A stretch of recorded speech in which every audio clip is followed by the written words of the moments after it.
My name is Lydia Lunch, and I'm a confrontational performance artist, although I like neither the term performance nor artist because basically I'm a confrontationalist. I consider myself a journalist and a historian of our times. I knew that was my path since I was probably, 12 years old for sure, when I had started writing in Rochester, New York. I started writing inspired by Hubert Selby, Henry Miller, Marquis de Sade, Genet, Foucault. And I knew that amongst this brood, I felt there wasn't an equal feminine voice, which does not mean there were not female writers, but I didn't find a woman writer who spoke in a language that was as blunt as I needed to hear because I was already in a very blunt existence. So I knew from the age of 12 that I had a calling to do something with language, with words. I needed to tell my version of reality according to how I lived it, because I felt that's what Henry Miller and Hubert Selby and Genet did. And those books were so important to me. I mean, the way that people gravitate towards music at an early age and whatever, saved by music, well, literature saved me. And I don't know how I found these books at the age of 12 in a used bookstore in upstate New York. I've got no idea. But these books, and probably Last Exit to Brooklyn, it was just an eye-catching graphic cover. Nobody told me about them. I don't know how I happened upon them, but one led to the other, led to the other. And, and by that point, by the age of 12, I already knew I was searching for something more than what existed in my backyard. Although not to put down, because Rochester actually was very interesting at that point. A lot of music came there. So, I mean, after literature, of course, music followed.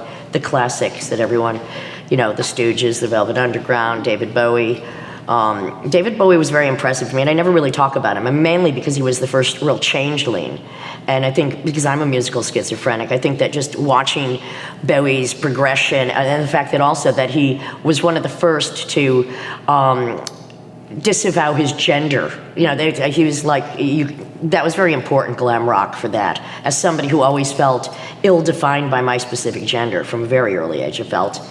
I was born with a twin brother who died in the womb, and I always thought I consumed him, and therefore I feel both very male and very female. I think most of us are, if we aren't segregated as children, if we aren't boxed into being the accepted behavior patterns that our parents would like to mold us into. If you rebel against that, and glam rock was great for rebelling against that. The sexiest guys were dressed as girls. Come on. I mean, the New York Dolls are why I ran away to New York the first time. So by 12, 13, 14, I was already well into literature, and then music came in, and there were so many great concerts in Rochester, New York for some reason. Even Mick Ronson, David Bowie's guitar player, spent time there. There was a place called the House of Guitars that was run by criminals who stole guitars to open a store. Oh. They were kind of like the Lou Reed of upstate New York, Armin Schraubach, and I would go in there every weekend begging to be on their ridiculous, like pre-Crazy Eddie commercials, and they would just always have the same response. I mean, at 13, I had like black cherry slick back hair, no eyebrows, wet lip dress, rosary beads. This is 1973. Goth was not yet invented. Hanging out in graveyards. And I did have my first taste of publicity by going to the House of Guitars and insisting. They never accepted me because a photographer saw me and my girlfriend, who was another like 12 or 13-year-old. And we were going to concerts all the time, dressing pre-goth. And a photographer, very straight dude, saw us in House Guitars and asked to take our picture, and he did, and he put him up at the Rochester Institute of Technology and immediately caused an uproar, like, oh, get those horrible girls in the graveyard off the wall. I'm like, yes, anti-popularity. I knew my path was set then. I mean, like the first sign of protest against my existence thoroughly encouraged me to go forward with what I knew I had to do. I just thought, oh yeah, negative attention, that's what I'm after. So with the same girl, who I'd go to concerts with, lived across the street from me. Her father actually gave us a lift to the Greyhound in the middle of the night so I could run away from home with her at the age of 14 and go to New York City. Oh, I was wondering if your parents okayed it, or were they, No, I snuck out my basement window. Oh, okay. Disappeared in the middle of the night, didn't tell them where I was going, ended up on Bleecker and McDougal. My girlfriend's cousin was a pot dealer. She wasn't too happy with us being there, but we got the taste of what we needed to taste. And New York was very bleak in those days. I mean, the early 70s in New York, this is 73. McDougal Street was a ghost town. There was nothing between, Bleecker Street was a ghost town, nothing between McDougal and CBGB's, which was just like getting started down there. It was a ghost town. It was very dark. The scene was very dark. It was when disco, really insidious, nasty discos were around New York, really dangerous spots. It was a bleak period. I loved it. I'm like, I'm gonna go get some money and come back. So I knew that as a 14-year-old, I had to be there, but I knew there's no way without really being violated at that age that I could make any money or find a way to figure it out. So I went back and I got my only real job in my life as a maid in upstate New York, lied about my age, ripped off everybody I could, stole as much money as possible, worked hard, took the money, ran away to New York, I guess 16, 17, dropped out of school. I dropped out of school in the 10th grade, which is why I love going to universities. Yep. Because I had an English teacher who was a hippie, and I refused to read John Steinbeck and other crap American classics. Like, I would already, my literature, my home library was already far, beyond that. I'm like, I'm not gonna read these fairy tales by John Steinbeck. I'll write stories, I won't read them. And she said, you know what? Write the stories, but you don't belong here, and it would probably be best if you did get out. And I'm like, thank you, see ya. And I just walked out the door, and that was it. And then made my plans to go to New York, because that's where I had to be. But in my goals in going to New York, I mean, I knew I had to do something with words. I mean, but there was no word-based art at that point. It was past beat. It was past, Patti Smith, which might have inspired me at 14, was by now to me really boring, and too rock and roll and too traditional. I mean, I had a few intentions. One was everything that had inspired me was too traditional and had to be destroyed. And I kind of meant that seriously, but I had to invent something that was the antithesis of everything that inspired me because it was too traditional. But I wanted to do something because I was already, I thought, a word-based artist. What's kind of bizarre is that my first group, Teenage Jesus and the Jerks, half the music was instrumental, but the titles were important.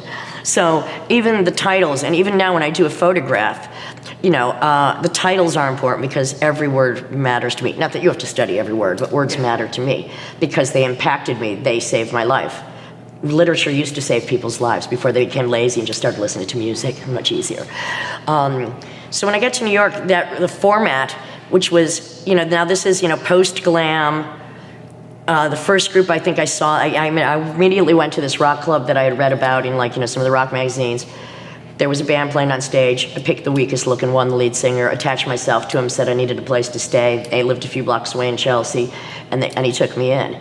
And Kitty Bruce, Lenny Bruce's daughter, was moving out, and I moved into her bed. And that just, to me, seemed absolutely fucking right. And, of course, they didn't like it that I wasn't, going to be the girlfriend of the dumb lead singer. But, I mean, I was in. Now, they weren't going to kick me out. I was right around the corner from Kansas City. And I think Suicide they were my first friends, Suicide. They might have been the first concert I saw there, and I just knew that was it, That defied every tradition. They are still, to this day, one of my biggest inspirations. I was very thrilled this year when I was asked, because Alan Vega was sick, to do to reenact Alan Vega's songs in Lyon at an Electro Fest with Mark Hurtado, a guy who's been working with him. So I got to do, not all my favorite songs, and also Retrovirus, my band now, we do Frankie Teardrops. I just think they're so psychodynamically important and broke so many traditions. And they kind of adopted me at that point, would give me vitamins. Oh. Yeah, niacin flushes. I was younger than Martin Rev's son.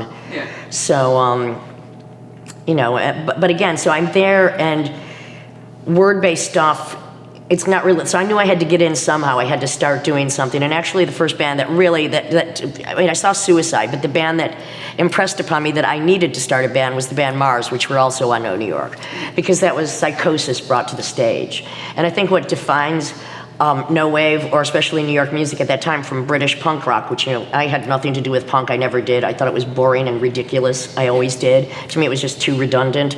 Although my first music was some of the most minimalist, music, but there's a difference between being minimal and well, I just thought punk rock was just, chord progressions were ridiculous. It was just silly to me. I mean, it was a good movement for rejects to all look the same, come together and make a political statement there. But in New York, none of us looked the same. We didn't sound the same. We were all nuts. It was a very different atmosphere. It was a very bleak period. It was bleak in the UK too. But the New York state of mind at that period was, for some reason, unlike any other, because it was so dangerous. We lived in very dangerous conditions. New York was a bomb zone at that point. It was like, I called it Beirut on the Hudson. I lived between two abandoned buildings, garbage piles 6 feet high. My first apartment, $75 a month on 12th Street. But, and 1 block away and I didn't know him yet, is Thurston Moore and is Richard Kerr and is a lot of other people just living in a very condensed situation, all attracted to this bankrupted, corrupted, broken place because we were pretty much broken and probably had been corrupted as well. And what attracted me even as a young criminal mindset to New York was I felt, oh, I could get away with a lot of shit here. Nobody's gonna know. That was very attractive to me. I would prefer to consider myself a con artist than just an artist. So I just began doing music, and I already was musically schizophrenic because I had my band Teenage Jesus and the Jerks, which just sounds like a punch in your face with a shrill tantrum thrown on top of it. But at the same time, I had another group called Beirut Slump, which is to me horrorcore. I think it might have been the only horrorcore band, I don't know. Which I just wrote the music, played the guitar, and somebody else sang all the lyrics were from bums on the subway, homeless people as we like to call them. And we rehearsed for about a year and played 3 times, and then at the last performance, a homeless man got up and started singing, so we knew that we wasn't going to get any better, and we disbanded Beirut Slump. And Teenage Jesus kept going for a little while because I just felt music that ugly, that precise, that brutal. It had to be pounded into the public's face. But then the point was made. And time to go on. So, I was already contradicting what had come before, and the next step to me was that then this not very interesting kind of jazzy surf pop group asked me, Eight-Eyed Spy, to join them, and I found most of the music kind of, I don't know, I didn't like the way it was complex because it wasn't that, it annoyed me, and I annoyed them because they always wanted me to sing, and I'm like, they're definitely more like songs than... Why sing? Yeah. I was very rebellious against any note other than the one I liked to hit at any given time. But I really liked the bass player, George Scott. He had great energy, and so did the drummer, Jim Clavunas. There were just elements of it. It was just a bit too, to me it was like West Coast jazz in the worst sense, and just, that's not even what it was. But it was good for a while, and then it started to become really popular, and I found that really annoying. I didn't like the look in people's eyes. I didn't like it's like, don't fucking fawn over me.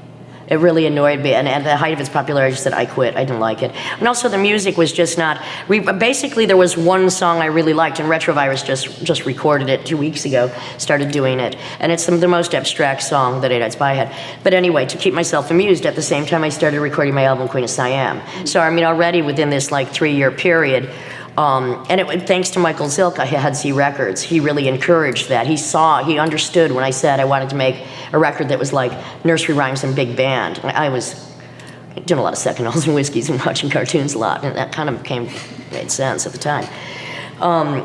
I was always just doing what I thought needed to be done at the time. I'm a conceptualist, so what comes first is always the concept, and then the collaborators. So when people say, oh, you've worked with so many people, well, I didn't just choose to work with them because of who they were. I chose to work with them because I had a concept, and they were the perfect participants and collaborators.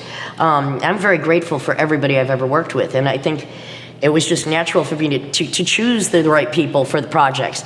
And I always knew that the project's goal was, you have an idea, you document it, maybe you do some tours, maybe you don't, and then you go on, because what's the point? I could never understand that. It's a concept. It has a limited lifespan. Once you make the point, once you batter the point in, once you have exhausted the point, and you have made the issue very clear, and you have exercised whatever needs to get out of your head, next. Yeah, next.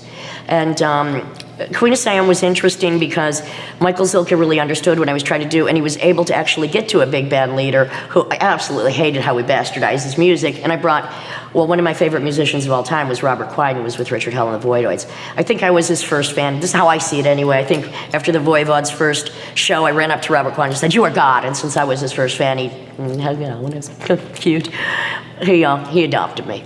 He always carried a screwdriver in his pocket. That made me like him even more. He was very helpful to me. He really understood Teenage Jesus, and as one of the, to me, greatest guitar players, that he got what I was trying to do was just, it was very encouraging. It was always the weird old men that got me, like the ones that were although they were all 10 years older than me, they just ran from me screaming. They couldn't get it. They thought I was a teenage terrorist. I was terrorizing them, wanted to do shit.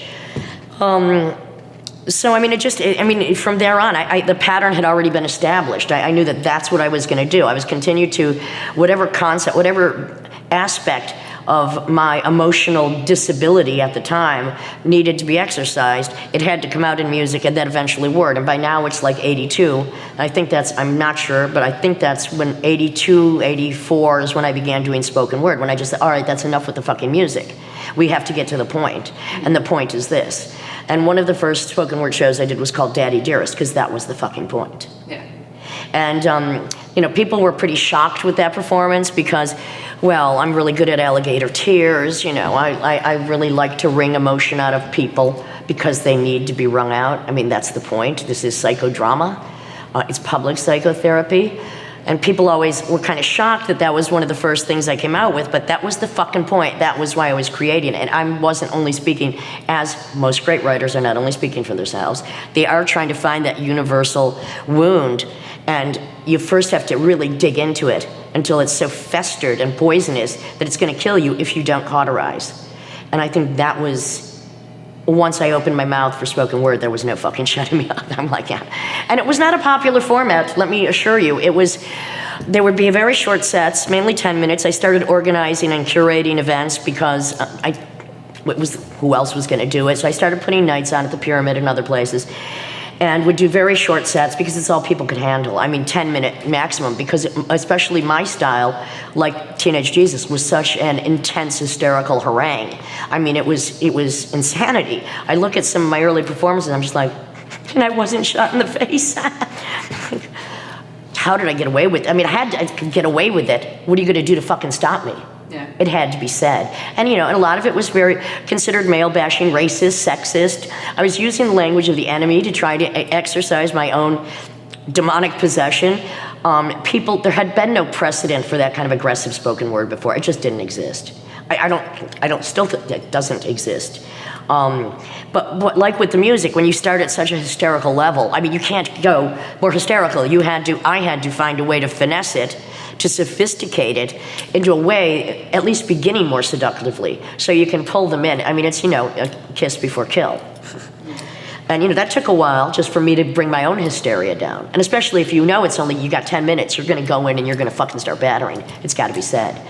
And what was amazing to me is there were a lot more places at that time to do spoken word, I think, than there are now. I mean, I went to Europe a lot. I brought Hubert Selby to Europe and Henry Rollins, and you know, we toured together. And it was interesting because at the same time, basically Henry Rollins and Jello Biafra, Exene Cervenka, and myself in different places started pretty much doing a very similar thing. Mm-hmm. I never did any shows with Jello Biafra because 3 hours of any man talking is enough to draw. I mean, it's just like, can I do 10 minutes and you can do 3 hours? But I think it's important what Jello Biafra has to say. I mean, he's still haranguing the political issues. He's still hilarious. I mean, so what if I don't have 3 hours to dedicate to his cause? There's a lot of kids that need to hear what he has to say. And he's relentless. And it's the same for the other people I mentioned, that we are still, not that there isn't, of course, slam poetry and a lot of styles came up after that, but spoken word, which is what I call what we do, there's not that many more people doing it, and most of us are still doing it. I think that's really important. I just think it's something that, you know, when you are driven to do that, I mean, to me, that is my highest duty. Now, the only reason I do something like last night is when I started going more to Europe and dealing, of course, in English, but wanting to get my spoken word, because I think I am better understood in Europe. I just came from South America, very well understood there. But I had to, because I tried to do what I do with translations or female backup, doing like half translations, passing out, people don't want to be interrupted, even if they don't know what I'm saying, they'd rather just have the emotional bombast. So then I started bringing in images and music to make it a little bit more like this universe that people could just dissolve into. You don't have to hear every word I'm saying. You don't need to know the entire context of every piece. You know, it's the emotional impact. It's a form of exorcism, and it's just the beauty of language used as an assaultive weapon and as a salve. That's what's most attractive to me about any kind of music or art at all, is when it has the ability to both batter you and then baby you, you know, or at least address the baby in you that has been battered. That's really important. I mean, especially as a so-called woman. And you said and you just said in Europe, people are more receptive to spoken word. They read more. They still have time to read, but also, I mean, they're more receptive to not pigeonholing people. They don't need to put you in a neat category in order to place you in some place to perform. They're just more generous. They come with more allowance. They're more open in a sense. Here you're, I don't even want to say it, but I've read you're like a cultural icon. Well, I mean, to you I might be a cultural icon. I mean, basically I'm pretty much left out of a lot of discussion, but that's fine. I didn't start doing what I do. I mean, I always knew I was, look, one of the first songs I wrote was called Popularity is So Boring. I did not do this to become popular or anyone's cultural icon. I mean, I did this because it had to be done, and I saw the hole in literature that existed that I had to fill out of some bizarre prehistoric duty to one of the original art forms, which is the word. I mean, there was a hole that I needed to fill, and I just felt that calling. I felt that duty. You know, if somebody calls you, it's not like I sit here and think, I'm a cultural, you know what, I do the work I'm meant to do. I'm a journalist. I prefer that term because it doesn't say anything. I'm a hysterian. Those other words, they're so loaded with bullshit that it just, cultural icon to who? Well, the marginalized, the misrepresented, you know, the insecure, the shy, the battered, the abused, the outcast, the weirdos. Thank you. Do embrace me because I embrace you back with no judgment. Yeah. So, but I mean, you know, I'm down there talking to people, hugging people. I mean, I'm just like everybody else, only with a bigger fucking mouth. Better vocabulary. A little bolder than most. Yeah. But I want to be your mouth. Yes. Now I want to be your mouth, you see? Yeah. Harlan Ellison is the one who said, I have a mouth, but I have no mouth to scream with. I will be the mouth that screams. Well, I have read you've called yourself a humanist rather than a feminist, and then I ask these type of questions because you have to. Feminist archive. Well, again, it's another word that is so loaded with misconceptions. Yes. It's so generic. It's like saying potato, mustard, feminist. What does that mean? Like Andrea Dworkin, like Camille Paglia, like Naomi Wolf? I mean, who are we referencing here? I say humanist because I think the whole fucking human race is under great duress now, and especially the individual. So I guess I'm an individualist. I want to save the individual. And I have to say humanist because I picked on men for so fucking long, and that's why I have to do a piece like last night, which I do understand the need to murder and slaughter, because it is little boys that are battered and castrated. And that's why we are in the situation we are now. Yeah. Because that is genetic, that is historical, that goes on, that's familial, that is the problem within the nuclear and other kinds of family where there is a male figurehead. And we don't talk about what happens, and we sexually segregate children. And we breed, especially in this country, insecure, unsatisfied, lonely people who have access to machine guns. Mm-hmm. Well, I was also wondering, you know, you said that you've collaborated with so many people, filmed it like Richard Kern, Thurston Moore, just Nick Cave, and it's just, you know, other women that I'm interviewing, these men wanted to work with you. And you wanted to work with them. I'm just wondering what that was like. Well, they didn't come to me. None of them came to me. I went to all of them. And they all worked with you. I'm just wondering. They could have said no. Yeah. Well, I'm just wondering. Well, I mean, it's not like they were the big rock stars they are now when I approached them necessarily either. I mean, you know. Just, I guess, was it like a conscious effort? Did you not really... I'm just wondering... It had nothing to do with who they were until who they were fit the concept I had invented. Okay. So I'm not just picking somebody like, oh, I'd like to work with Tom Waits. Yeah. He's his own thing. He doesn't need me, and he doesn't fit anything I'm doing. So I never just said, oh, I want to work with, oh, isn't he sexy? Yeah. Most of them, not really. Look good from a distance. Keep him on stage. Nick Cave, not sexy. We'll talk about that later. But I mean, no, look, Nick Cave and I never agreed about one single thing in our lives. From our first conversation, he did not understand me. He does not get me. It was Roland S. Howard, first of all, who I approached. And instantly upon meeting him, because he knew my music and I knew his, I'm just like, I am coming to work with you. And he, I think, right on our first meeting proposed, you know, Lee Hazelwood, Nancy Sinatra. So I was sold on that. Because I'd already done some songs with Eight-Eyed Spy. I mean, I'd been exposed. Lee Hazelwood wasn't very popular at that time, but people knew who he was. Some people knew. Yeah. And he was really a very weird songwriter, and that fit my aesthetic. But I mean, the minute I met Roland, I just, that was it. I just said, okay, I am moving to London, and that's it. Let's do something, and that was it.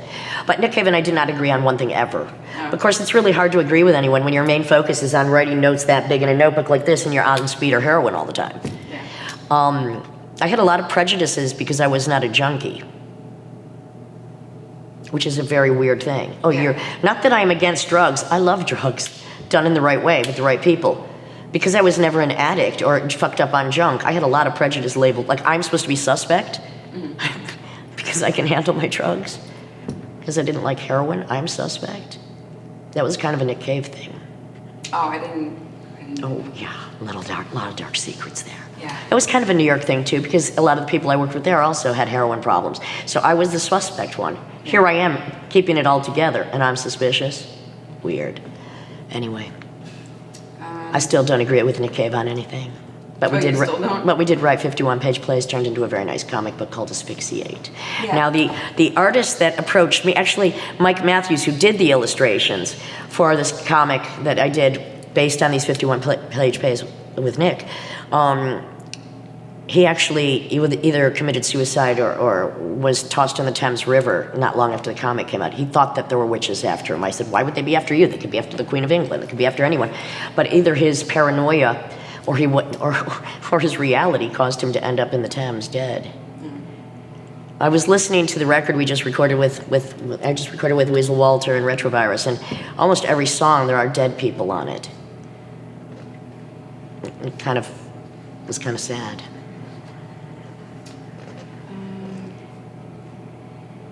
Do you want to talk about Cinema of Transgression? Oh yeah. I mean, so I came to New York when I was living in England for 2 years. I left LA. I did my project with Exene, Cervenka, Adulterers Anonymous, I'm in Group 1313. Met Roland Howard, ran off to chase him, and they immediately left for tour, so I was left there. But I was there for 2 years. I did some shows with the Birthday Party, recorded with Roland, recorded my album Honeymoon in Red. And then met Jim Thirlwell, and we went back to New York together. And when I came back to New York, I guess it was 84. Was it 84, Weasel? He knows better than I do. Yeah. Sometime around there. When I came back with Jim Thirlwell to New York, I was just looking for somebody because I wanted to start doing my spoken word shows, and I wanted to start doing these short ones, and I was looking for people to do acts of violence, short, violent acts, and somebody suggested Richard Kern to me. So I met Richard Kern, and he was doing, he'd already made some films, Goodbye 42nd Street, and I just immediately adored Richard Kern because he's so goofy, straight, and awkward. Seemingly, oh, shucks, he's from North Carolina, he's kind of an aw shucks kind of guy, and here he's getting like people to take their clothes off and do it, well, whatever, it's whatever you want to do. So I invited him to start doing, actually my first show at the Pyramid, Richard did a great act, who's dressed like a CIA agent, sunglasses, and he was at the back, and he comes playing really awful guitar, just so horrible, horrible screeching sounds for like 3 minutes, and then his blood buddy stands up and goes, that's not how it's done, that's not how it's done, I'll show you how it's done, and he runs up to the front of the bar and cuts off his own hand. Well, fake hand. People freaked out. Yeah. So Richard and I started doing a lot of shows together because I thought little short stabs of, unmitigated violence and blood were a good a good balance to my bloody stories. And so then I had proposed to Richard, to do, because I was really understanding what public psychotherapy was all about, and I knew I had issues that other people had too that had to be investigated, because I didn't really find any literature that dealt with my specific sexual insanity. And I know it's common, it's not like I'm the only one. So it was important. Richard understood me somehow completely. So we did The Right Side of My Brain. And it's interesting because I just said, we just shoot these vignettes and then I'll write the narration because I know what it has to say. That's kind of backwards way to do things. But Richard's eye, and he also knew that, Repulsion by Polanski is one of my favorite films, and I think The Right Side of My Brain really captures some essence of that. That was important. and then his films submit to me. Now, I mean, what I considered what Richard was doing with his, I call them violent wallpaper films, which we would often show at concerts as well. It's just like, whatever you want to do, I'm going to turn the camera on, you do it. So people could just act out their naughty little, sexy fantasies, and Richard didn't direct anything, which was great. I mean, he's just like, here we are. Do what you do. What do you want to do? And I just thought those films were really great because it's just no fat, no plot, no language, no dialogue. Here's some sexy weirdos just, getting bloody and gooey. Who doesn't want to see that? Like, yeah, hello, I should get a camera. And so we showed them a lot, and I just thought they were really great because it was hot cinema with you don't have to pay attention either. I mean, you could go in and out of it. It was perfect for a club. I mean, it's hard to show films at a club if people have to pay attention. So just put something up there that they see it, they don't, whatever. He did get kicked out of a few clubs. Whatever, we kept going. It was great working with Richard, and then I decided, okay, so, I mean, The Right Side of My Brain really helped me to understand, because I had to admit exactly what my specific issues were. And then we decided to do Fingered, which was it's amazing that film is it just divides people. Yeah. It's like, oh, frat beer party, oh, misogynist, oh, most feminist film ever made, oh, I'm puking.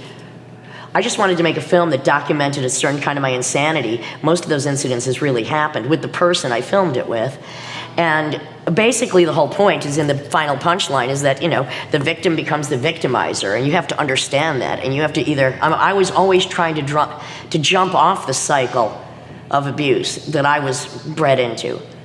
I wasn't always successful, but I always knew that. I mean, my goal was to interrupt the patterns that are inherent in your genetic makeup. It doesn't mean I was successful, but that was the goal. I mean, just because you can intellectualize something doesn't mean you're emotionally ready or able to figure out a way to best correct the situation, or to at least understand what your motives are. And to me, that was important. It's like, I knew what my obsessions were, but I had to dig deeper and understand, well, okay, it's great to have obsessions, but they cannot drive you. Yeah. So once you understand exactly what it is that you really need, you can find a way to get that without it becoming like an addiction, without you going into addiction. Mm-hmm. And that's why I wrote Paradoxia. And when I wrote Paradoxia, I wrote the last chapter first, which is the moral of the story, because I was already in that period. I had already had to disengage myself from myself. I had to erase the slate. I had to get off my own warpath and do basically be in lockdown. I had to lock myself down. And I think that's really effective. I think people should I think that should be a mandatory experience for people. You're going to go into a room by yourself, and you're going to stay there for a few months, and you're going to come out and you're going to tell me what's changed. You are going to change. You are going to fucking change. Yeah. When you have only yourself, and you better be creative. And if you are creative, it could be the best time of your life, because there you are with yourself, who should be your best lover, your best friend, your biggest supporter. And I guess that's what makes me different from most of the population, and maybe that's why people are attracted to me, because I am my biggest supporter. Because I never turn the knife inward. The enemies are all ever present to me, and I know exactly who and what they fucking are, and they're not from in here. Yeah, I definitely can't think of any other artist or performer who is really like you, because you are aggressive and you just come off as confident and kind of unapologetic about everything that you've done. I don't have a lot of those dumb human emotions. Yeah. I wasn't saddled with them because coming out of anger at such an early age, being just so hateful, I mean, just being violently full of hate and revenge and rebellion, that's a strong starting point. Yeah. I mean, most people that have been victimized, they come out like a battered dog. I came out like a barking, vicious motherfucking mutt who's going to rip your throat out, so you better back off. And a lot of people did back off. Not all. Because they know, like any pit bull likes to be petted. Paradoxia, that I was looking, I'm like, what do they call it now? Memoir? I call it, I know, it's not fiction, it's a memoir. Yeah. I was just wondering, because it comes up as like all different things, so I was just wondering. It's a memoir. Memoir. It's not a novel, it's all true. Can I ask you something just as like a fan? Of course. Because you didn't mention it. So I didn't get that. I'm 33, so I missed all that, and I read something that you wrote about if you want to discover good music or good writing, you have to just do your homework. You have to go to an old bookstore and just like buy a book that you think looks cool, go to a record store, pick a record that looks good to you and like figure it out. So I mean, I discovered Lydia Lunch because you sang on my favorite Sonic Youth song, you sang in Death Valley 69. And then you did. It is a disappointment to my career that I am most known for singing with Sonic Youth, but however, whatever, thank you. I still love Thurston Moore. It's all right. It's all right. It's all right. I love Thurston Moore. Now that's cool. However you come to me, come unto me, children. However you come to me. No, I mean, that's a great song. Yeah. And Thurston Moore is one of my favorite. He's one of my favorite people in the world. I love Thurston Moore. We adore each other. I mean, we're just total buddies. Yeah. Do you like the work that you did with Harry Cruz though? Not really. I know, because I read that you didn't really, and I didn't really. Being a teenager, I really. I mean, I like the concept of Harry Cruz a lot. Yeah. I just don't think the music really was good enough. Yeah. You know, I don't really like my guitar playing on it. I think it was a good idea, but you know, it suited the purpose. I mean, the idea was, of course, nobody in Europe knew who Harry Cruz was. All the songs were about a book. It was a good concept, but you know, I don't find it very successful. There were some good songs, but it's not my favorite thing. Yeah. That was my fan question. Let's see. I like what Harry Cruz said about Sonic Youth. Oh, they sound like everything you never wanted to hear. Oh, I didn't know that. Everything you never wanted to hear. Something like that. Well, I'm trying to think. There's so much. Oh, I know. It's just ridiculous. Oh my god. Do you want to have a cigarette break and come back? Yeah. How'd you know? I'm so out of the mainstream, and I always have, and I always will be. Yeah. I will not be in the mainstream. And again, it's back to my face, because people see my face and they know I will not swallow the bullshit. Mm-hmm. You know, they know I will do nothing other than what I do, and nobody can corral that in. So I am not a popular commodity. It's not that I haven't sold out, because nobody will buy what I'm selling, because the truth is not a fucking popular commodity. Yeah. So that does not sell. That is not entertainment. That is irritainment. That is irritating entertainment. That is not popular. Now, I'm sure if I was wearing a dick under my skirt, the story could be a different one, but I don't hold that against it either. You know, there's a lot more leeway given to male performers. There just fucking is. Yes. You know, there just is. That's why I got the okay to do this, because she was like, this has to exist somewhere. Yeah. And it doesn't. Yeah. There's no collection of women doing music. Yeah. I mean, there's just like this huge gap. There's a huge gap, yeah, and that is for you to fill in. Yeah. You know. I want to make academia cool. Well, it can be. All right. Where are we? I just said there's so much. Well, up to the 90s. Oof, jeez. Well, we kind of left off before my fan questions. Oh, okay. We were like in the 90s. Sure. Well, I don't know. Do you want to talk about like why you decided to do Retrovirus? Yeah, of course. Yeah, well, it came about as it was a kind of a bizarre setup. A friend of mine, Cesar Padilla, was writing a book on DIY T-shirts. I hate T-shirts. I never wear them. So I had to investigate the history of T-shirts to write the introduction. It was a paid gig, and why not? So I investigated what T-shirts came out of actually the British military that wanted to hide their chest hair from the Queen. So then, Marlon Brando, James Dean, Richard Hell, and then of course those mannequins for cool T-shirts, the Sex Pistols is what I call them. And so anyway, this book was going everywhere. This book was in a lot of shops, and I saw it everywhere. And actually, I wrote my cookbook, The Need to Feed, because of the company that did Caesar's book, which was a disaster for me, but the cookbook is great, The Need to Feed. But so anyway, the Los Angeles School of Design was going to have an exhibition of the T-shirts that Caesar has that are in the book. And he asked me if I would do a performance, and I was going to try to bring my Big Sexy Noise, because that's what I was working at the time. But it was too short notice to get work papers. It was just too complicated, so I just thought, well, I'm just going to do Retrovirus. I'm just going to do this. And I got a hold of Bob Burt first, because Bob and I go way back, and Bob's great. He's one of the nicest guys out there, and Bob has probably seen more of my shows than any man alive should have. That's what Weasel. Yeah, absolutely. Bob is a diehard Lydiot. That is Bob Burt of Sonic Youth. And, we've been friends for a long time. So I called Bob. I just thought, I want to do something with Bob. He's a great guy, and he's easy to work with. And sometimes, that's important. Yeah. But I think that when I work with people, Reputation be damned, because people work with me because I'm very easy to work with, because I am the ultimate cheerleader, because I do nothing but rah people, and I want to always create something that would not exist without that unique collaboration forming then at that period in time. So, and I'm very encouraging, to people.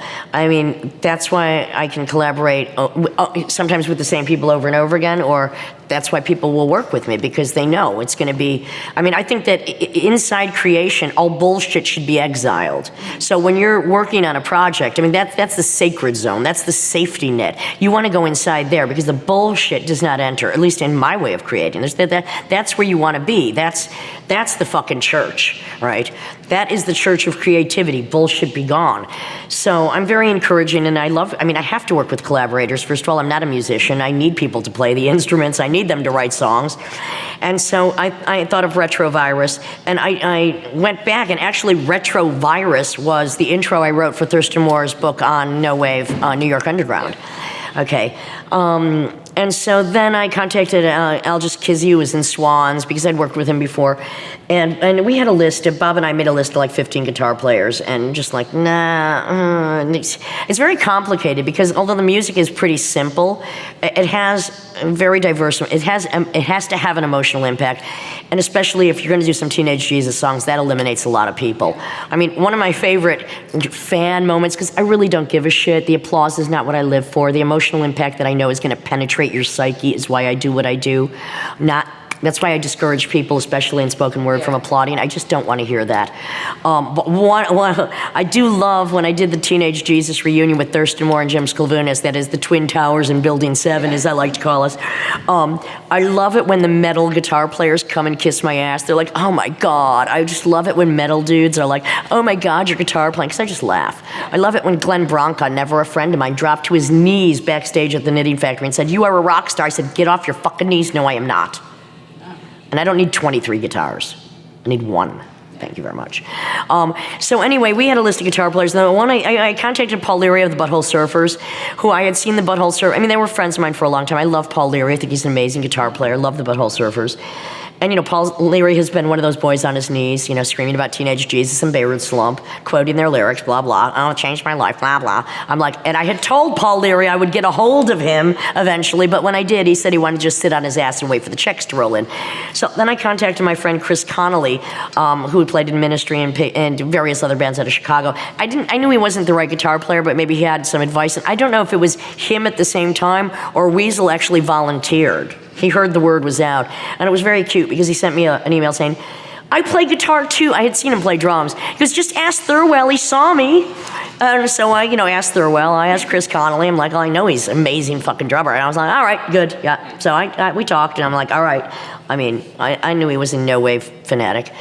So it was the perfect solution, because really absolutely no one could replace what he does, because he understands the music much better than just about anybody. He understands it from not only a musical perspective, which is skewered, but he understands it, as he was just saying, from a deeper perspective. He understands that the music is the vehicle for what needs to be done, what I need to do. When we were listening to the record we just recorded in the car the other day, which was very emotional to me because, I was tired, and it was just emotional because it's just the way the music should be played. A lot of times when doing these concepts, we would record before we ever played live, a lot of times. And the music changes once you play live.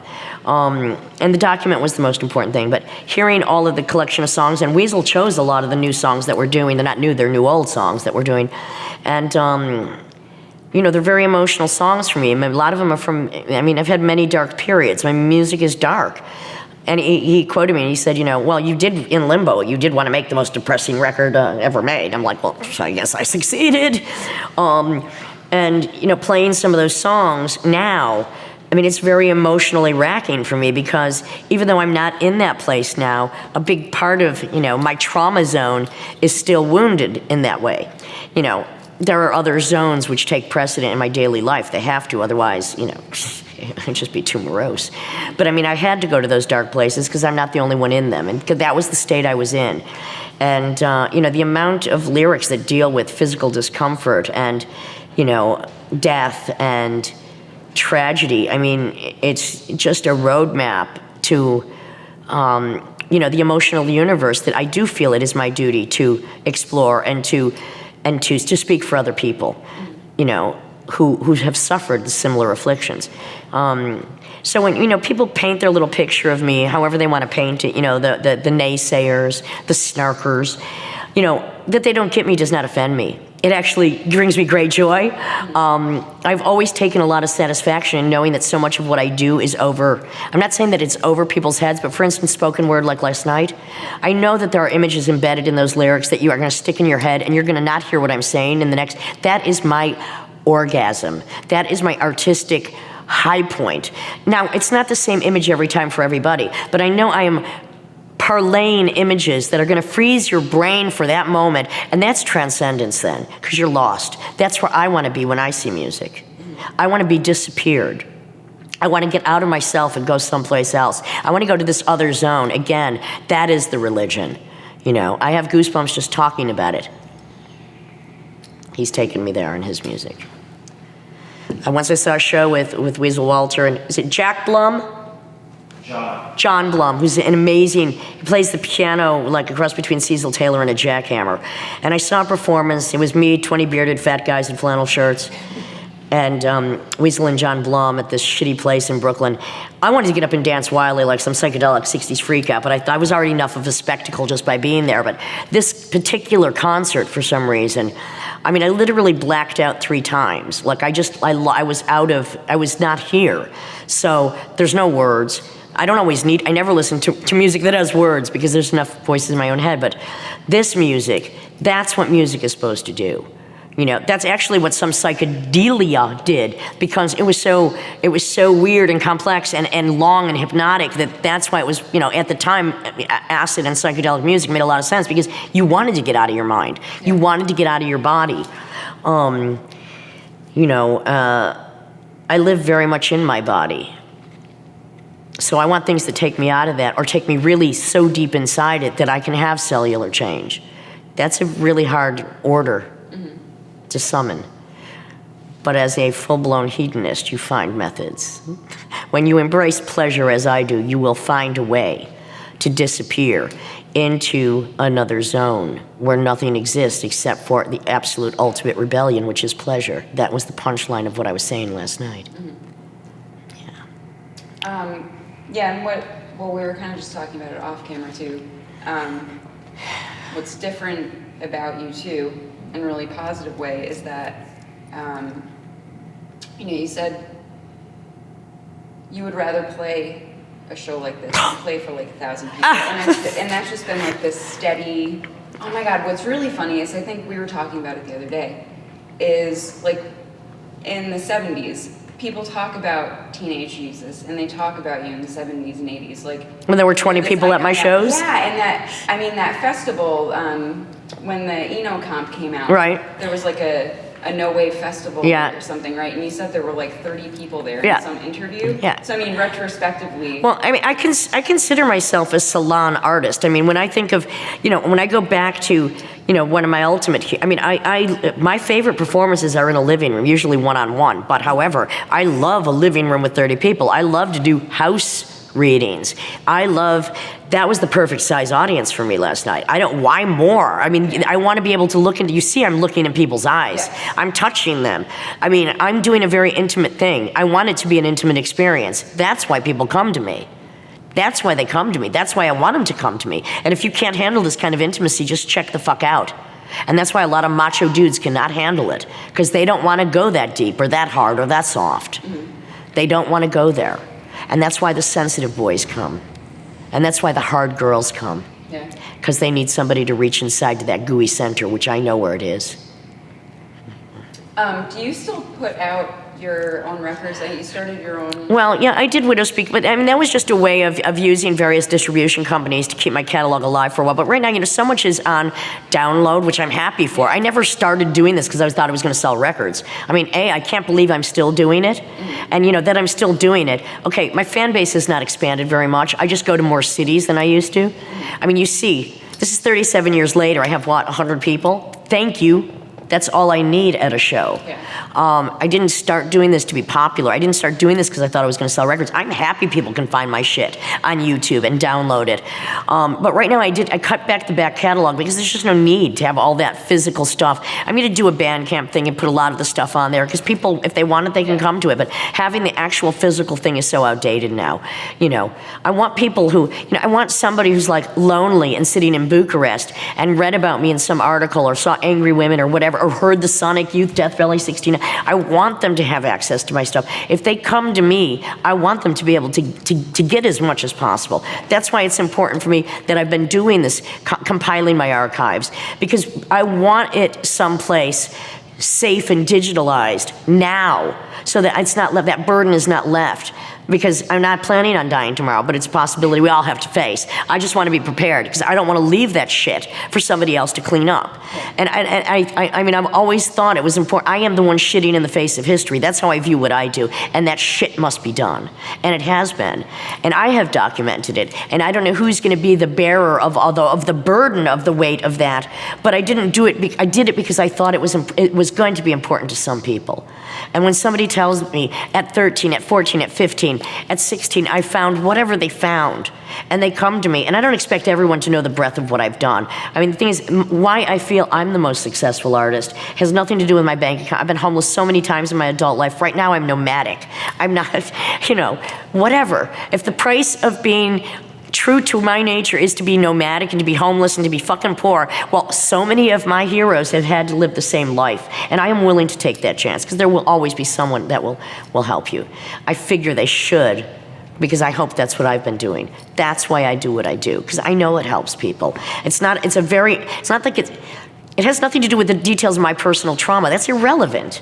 Everybody has details. People have many worse details than my life is embodied, but I have to speak for them, because I understand that wound, and I know that pain is the universal emotion, and this world is in too much fucking pain. So if I come off aggressive and using the enemy's language in an aggressive way, well, the people that are really wounded are not afraid of me. I am not the bully. I am bullying the bullies.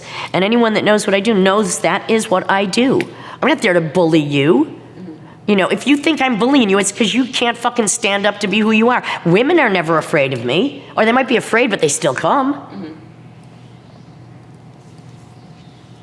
And I think a lot of it is with sexual segregation. Don't show your emotions. Be a man. Be tough. We got to get rid of that bullshit. Yeah. And boys are really fucking bullied. And that's why I started a photo series of 12 to 16-year-old boys, because I wanted to go in and show them who they were and say, look, this is you. This is you. You do not have to conform. This is who you are. And it was pretty effective. And I have a series called All My Heroes Are Killers, because I don't want those boys to become killers. It was interesting. I just ran into two beautiful blondes in a cafe, and I'm like, God, you guys are great. Are you twins? Yeah. Are you actors? Yeah. What's your name? I photographed them when they're 10 years old in Aja Argenta's film. Dylan and Cole Strauss became Disney stars. And I'm like, here's the pictures. I had them in my computer. They're like, wow. Oh, I think I know who you're talking about. They're amazing. One's now a poet. I have a photo of him at 10 writing in his notebook on a curb. Oh, yeah. And the other's an archaeologist. And just even taking their pictures when they were 10, we just spent a few weeks together. Whatever they picked up from me then. And now they come back into my life because I saw them. I had to know who they were. I get back in their life, and that's important. I like it when people, however they find out about me. I think that if I can get into them when they're 14 to 16, that's going to do something. I want it to do something, because that's when I needed help, and literature did that. Yeah, and you said that in your piece last night too. That's probably the one I remember the most. Yeah. Well, I know we have to end soon. I read something about when did you move to Spain? Because you said you're nomadic at this point. Yeah, but I moved to Spain about 8 years ago, and it has to be a little longer than that, because I moved when Bush stole the second election. Okay. I'm like, that's it, I'm out of here. Yeah. And also, I had been kind of scanning the planet. I was in LA for 4 years. I went out to LA to work with Hubert Selby before he died again, just spent any time with him, and Jerry Stahl, the writer. We did some touring together. He's one of my favorite writers and performers, actually. Permanent Midnight, his book. So I went out there to work with Hubert Selby, do a few more shows with him and Jerry Stahl. Did my Anubian Lights project, and then I was kind of done with LA. Did a few other things, and I was just kind of scanning, and like, why am I living in LA when I make most of my money or could do most of my performances in Europe? I have more freedom to do any kind of performance there. It's easier to find places. So I had been going to Spain since 1984. And and the first minute I got there, I said, I'm gonna live here someday. I just knew it. I mean, the minute I stepped off, I'm like, I'm gonna live here someday. Part of it is the architecture. That gives me great solace. Part of it was the brutality of its history juxtaposed with its artistic creations. Just the art from Goya to Dali to Gaudi and so many other things. How supportive they are of arts now. The attitude of the people, very important, because being someone that focuses on so much negativity, being what I call the liver of America, that to be in a place where people are just, they enjoy life. When you see groups of teenagers, they're like all happy and kissing. When you see children, they're like worshiped like little kings and queens. That makes very healthy adults, unlike most everybody I know in America. The attitude of the people was very important. There's no aggro. So being someone who's like very aggro-centric, the contradictions of everything it is. There are 3,000 ghost towns. A lot of the footage from last night is from the ghost towns. There were just many things to draw me there. And also I just needed to delouse. So, and then I had this photograph on my wall that I had for 20 years. And it was a black and white portrait with a gun to a man's head that said, you win or you lose. And it was a photographer who I knew for 20 years. I'm like, I've been staring at this fucking picture for 20 years. Maybe I should just stare at the man himself. Yeah. So I kind of stalked him. He was ready. So I moved there and we did some collaborations. We did photographic collaborations, and it was just a very good period for me to really de-stress, and still then be able to do other kinds of work in Europe, which is what supports me for the most part. Yeah, and you said it's easier for you to make a living there. You don't. I can't support myself in this country. I never could. I never did. I mean, I think one of the smartest things I ever did was give hand jobs under a table to take Teenage Jesus to England in 1977. I was going to bring that up, and I'm like, don't do it. Well, you do what you got to do. We all worked in the sex industry in the 70s. No biggie. I mean, it was only a hand job under the table, for God's sake. Come on, it got the band to Europe. Well, you actually said. I'm not ashamed to admit it. Hey, I was just wondering if I could give 2 at a time now to get the band, back to Europe. I don't know. I'm really skilled now. I don't know. Yeah, it was this actual quote I read, and you're like, I just suck a little dick because I wanted to get the band to Europe. Whatever, big deal. Hello. No, a lot of yeah. You know what I'm saying? But I've never read. Yeah, no, you never heard anybody put. Look, art is more important than a little bit of dick licking every now and then. At least I wasn't sucking corporate cock, although the enemy's money is as good as a friend's money, in my opinion. But that was the smartest thing I ever did, was to get Teenage Jesus to England. And we almost didn't get in the country. We didn't know anything. We didn't know that you needed work papers. We had to pull the alligator chairs. We had to bring our guitars. We were afraid somebody would steal them. And finally, after hours, they let us in because I'm that good a con artist. They could have sent us back. We did some gigs. I don't know who saw them. But it was important because after that, I just kept going back and tried to bring everything I could to Europe. And a lot of my contemporaries did not do that. So therefore, their career, I just knew I had to go there. And I just kept going. And then there were different kinds of invitations. And they would take just whatever wacky shit I was doing at the time. So, it just made sense.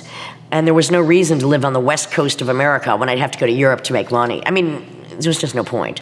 So, but it was the longest I've ever lived in one city or one apartment, 8 years. Usually 2 or 4 years I move. It's just the nature.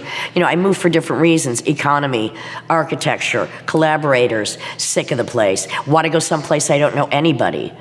I like doing that. I always feel like I'm outside of everything, no matter where I am. So I don't speak Catalan. I don't speak Spanish. I refuse to speak the language because I don't want to hear what everybody's saying. People think that's really arrogant. I'm like, no, it's self-protective. I don't want to hate these people, too, because they're banal conversations. I want to listen to it like music.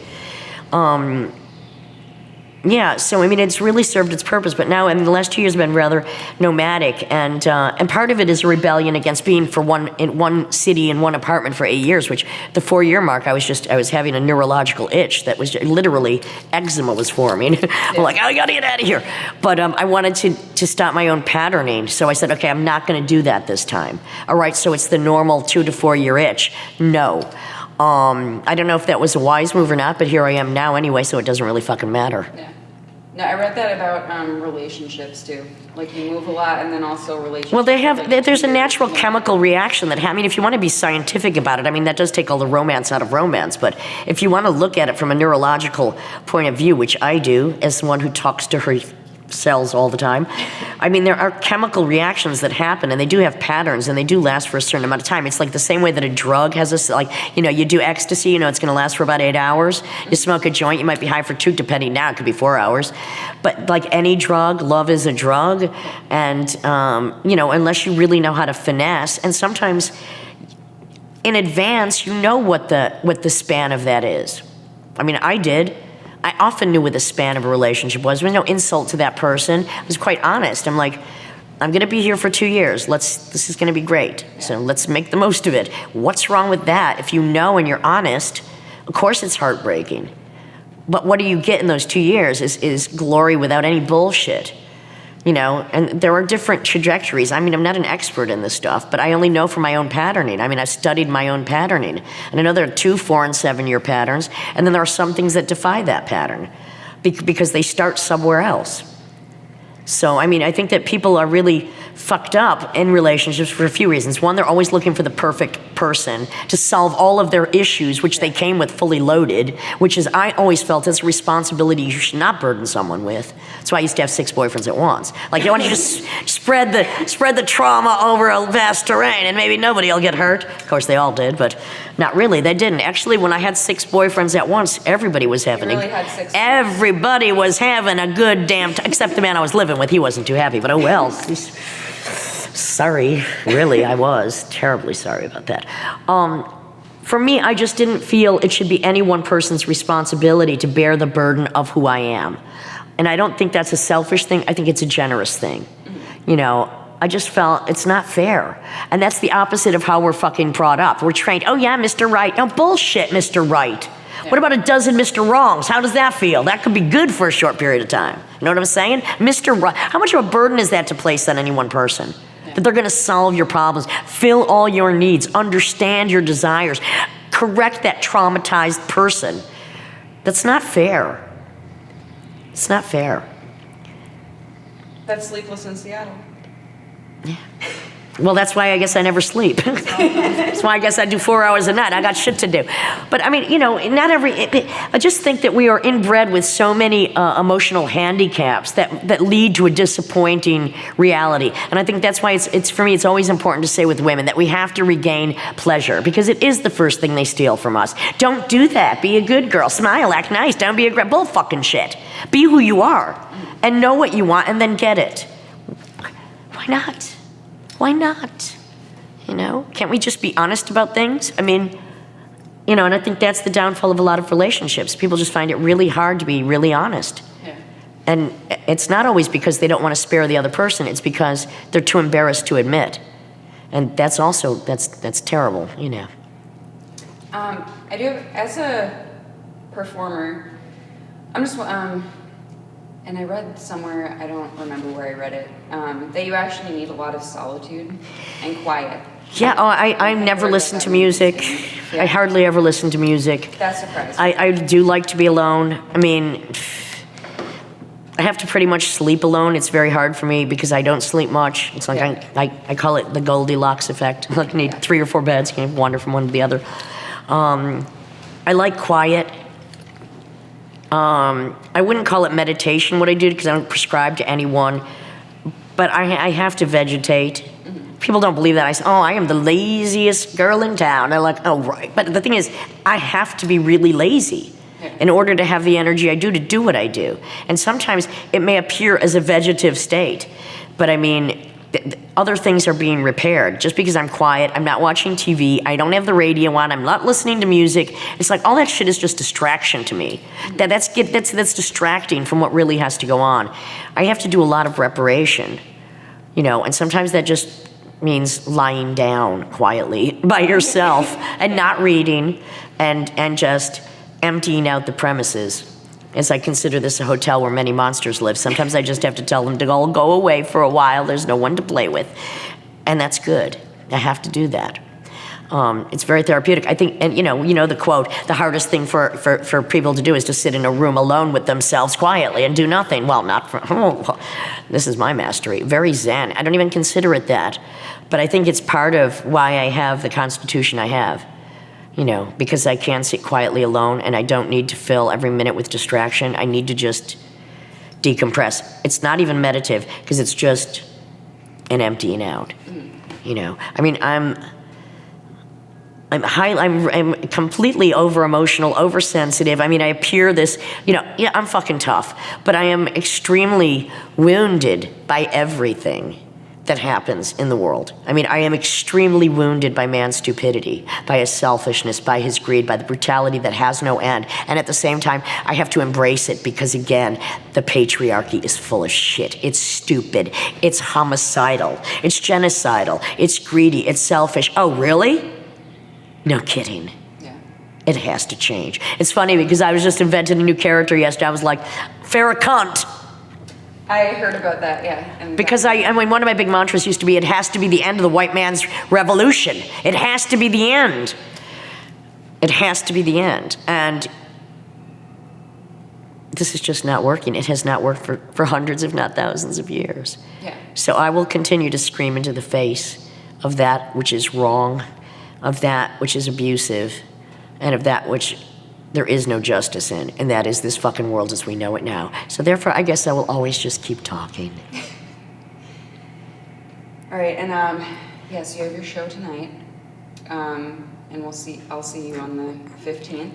Of course, can't wait. So, yeah, so if there's like, we are conspiring about this. I know. No, I really am. I mean, look, I do what I do because you need to hear it. I do what I do because there are some people that just, for some reason, whatever it is, whatever they found that I do mattered to them somehow. Told them something, showed them something that they needed to hear at that moment. That's why I continue to do it. You know, otherwise, look, I can be in my own living room giving private performances one-on-one. I'm very good at that, darling. Oh, yeah. As a matter of fact, I might have to auction those off soon. That could be a good idea, you see. Oh, yeah? Why not? Who knows? Private performance. How much would I put on that, though? See, that's the issue. I can't really decide how. We'll talk about that later. I'll get you a pack of cigarettes. Oh, you think I'm a cheap date, honey? It'll start with a pack of cigarettes and end with a pound of flesh. Holy kidding. Oh, my God, I didn't say that. I do what I do, and I will continue to do what I do because there are people who have been battered by reality and that need not necessarily a safe place, but that need someone to say those words to them that they can hear late at night, that are maybe going to give them that one breath they can take. That's the deepest breath they ever had. That's all. I want to give people breath. One more to go on. Thank you. Thank you, Lydia. Yeah.